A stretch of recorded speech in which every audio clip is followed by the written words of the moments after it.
근데 우리가 직장 생활을 하다 보면 부당하다고 느껴지는 일들을 거의 매일 만나게 됩니다. 그래서 이 부당함이라는 것을 어떻게 처리하는가가 결국엔 우리 커리어에 굉장히 중요한 요소가 될 거예요.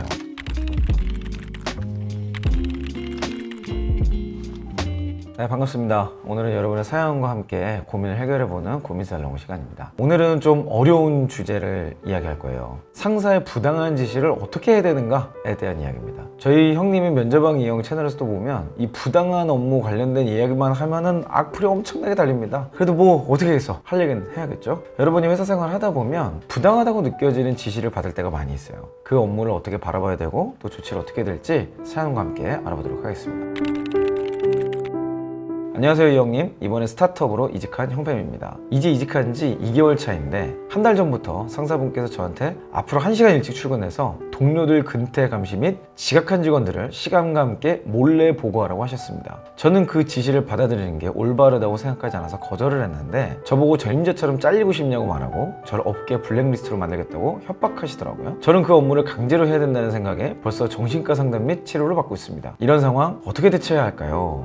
정말 부당한 상황이네요. 회사 일이 우리가 어렵게 느끼는 일을 맡을 때도 있고 생각과 다른 일을 맡을 때도 있죠. 너무 그렇게 스트레스로만 생각하지 않았으면 좋겠어요. 세상은 넓고 직장은 많아요. 이직한 지 얼마 안 되시긴 했지만 그러니까 더더욱 금방 또 이직할 수도 있는 겁니다. 지금 이 상사분의 상태는 매우 심각합니다. 첫 번째로 근태는 시스템으로 풀어야 될 이슈거든요. 요즘에 근태 관리라는 게 뭐 앱으로도 할 수 있고 지문 등록도 할 수 있고 뭐 얼마든지 할 수 있는 방법이 많은데 이걸 굳이 사람을 써서 하려고 하는 것 자체가 인당 생산성이라는 개념이 없는 거죠. 아마 일을 못할 확률이 매우 높을 것 같아요. 두 번째는 동료를 고자질하는 스파이를 만드는 거잖아요. 제가 보기에 이렇게 일 시키는 거 보니까 가스라이팅할 상사의 확률이 매우 높을 것 같습니다. 아니 그래서 못하겠다고 하면 딴 사람 시키든지 아니 본인이 지켜보면 되는데 아니 이거를 못하겠다고 했더니 무슨 블랙리스트를 만들겠다느니 바로 자르겠다느니 협박을 하면 완전 조폭형 상사죠. 아니 이런 상사와 함께하고 있다면 한 달이 두 달이 중요한 게 아니라 그냥 빨리 이직을 하시는 게 더 적합하다고 생각이 듭니다. 꼭 이런 일이 아니라 다른 일을 하더라도 비슷한 어려움을 계속 처할 수 있어요. 그런 상황 자체는 빨리 벗어나시는 게 단순히 월급 한두 달을 더 받고 뭐 내 커리어 혹시라도 좀 문제가 생기 이런 것보다 여러분 인생에 훨씬 더 악영향을 피할 수 있게 될 겁니다. 그냥 빨리 이직을 하시는 게 좋다고 말씀드리고 싶어요. 지금 우리 형편분의 사연은 분명합니다. 그런데 이 상황 속에서도 저는 부당함에 대해서 좀 여러 가지 관점을 여러분과 나눠보고 싶어요. 이분의 사연을 가지고 코멘트는 이렇게 해드렸지만 사람에 따라서 부당함이라는 느끼는 관점이 너무나도 레인지가 넓은 것 같아요. 누구한테는 굉장히 당연한 일인데도 부당하다고 느끼는 경우가 있고요. 어떤 사람한테는 부당한 일인데도 부당하지 않다고 느끼는 경우들이 있을 수 있어요. 제 예시를 좀 말씀드려볼게요.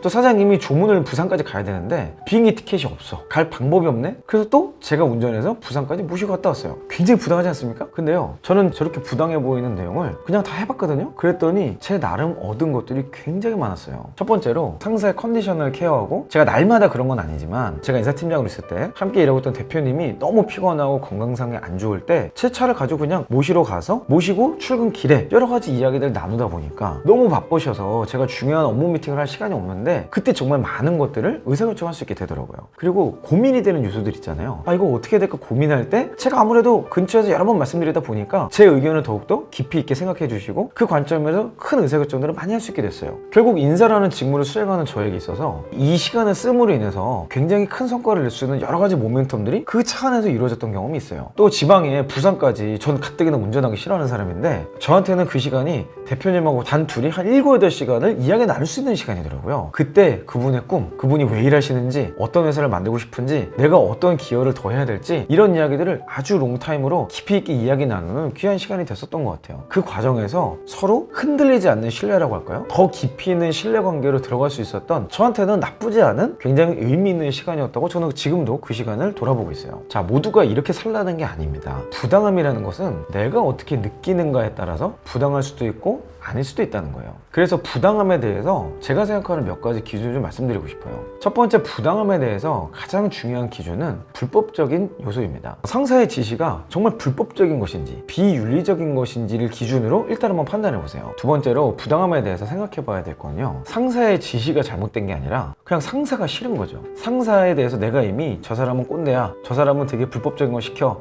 잘못된 거 시키는 사람이야 라는 인식이 있기 때문에 정당한 지시를 했음에도 혹여라도 부당하다고 판단하고 그냥 그 모든 일을 부정하고 있는 건 아닌지 한번 돌아볼 필요가 있는 것 같아요. 사실 상사의 입장에 되어보기 전에는 부당함에 대해서 논하기 어려운 경우들이 꽤 있습니다. 여러분도 상사가 여러분 입장에 되어보지 않았기 때문에 여러분 입장에서 부당하다고 느끼는 것을 상사가 못 느낄 수 있는 거죠. 입장을 바꿔놓으면 똑같이 여러분이 부당함을 느끼는 것이 상사 입장에서는 정반대인 경우들이 있을 수 있어요. 이걸 우리는 세대 차이라고도 이야기하고 리더십의 차이라고도 이야기하죠. 하지만 중요한 것은 커리어를 성장하는 과정에서 상대방을 이해하고 상대방 입장에서 의사소통하는 게 너무나도 중요한 역량이라는 겁니다. 심지어 상사는 여러분에게 업무를 시키는 게 과업인 사람이잖아요. 그 사람과 의사소통을 하고 그 사람 입장에서 왜 이런 일을 시켰는지, 이렇게 부당해 보이는 일도 시키는 이유가 있을 텐데 대체 왜 그럴까라는 어떤 호기심 어린 관점으로 한 번만 생각을 해본다면 부당하다고 느꼈던 많은 것들이 해결되는 경험을 해볼 수 있지 않을까 생각이 드네요. 여러분, 신뢰라는 건요, 내가 먼저 상대를 신뢰할 때 신뢰가 돌아오게 되더라고요. 물론 상대방이 나를 신뢰해 줄 때 나도 그를 신뢰하게 되는 경우도 있습니다. 근데 분명한 거는 먼저 신뢰를 해줄 때 신뢰를 하게 되더라고요. 누가 나를 좋아한다 그러면 나도 덩달아 좋아지는 거랑 비슷한 거예요. 그리고 세 번째로 부당함이라는 걸 판단할 때 그냥 하기 싫은 것들도 분명히 있는 것 같아요.